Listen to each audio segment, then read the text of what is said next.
আসসালামু আলাইকুম গাইস, সবাই কেমন আছেন? আশা করি সবাই ভালো আছেন। তো আপনারা সবাই কমেন্টে জানিয়ে দেবেন যে কোন বিড়ালের নাম কোনটি।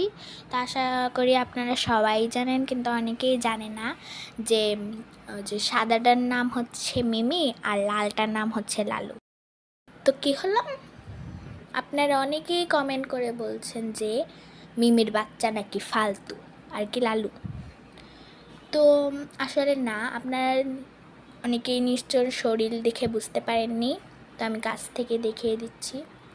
তো দেখুন, ও হচ্ছে ফালতু মানে লালু লালু হচ্ছে মিক্স পার্সিয়ান আর কি, যেটা। আর মিমি দেশি বিড়াল যেটাকে দেখছেন, এই যে সাদাটা, ও হচ্ছে দেশি বিড়াল। আর ওই যে লালটা যেটা, ও হচ্ছে মিক্স পার্সিয়ান। তো আশা করি আপনারা অনেকেই বুঝতে পেরেছেন।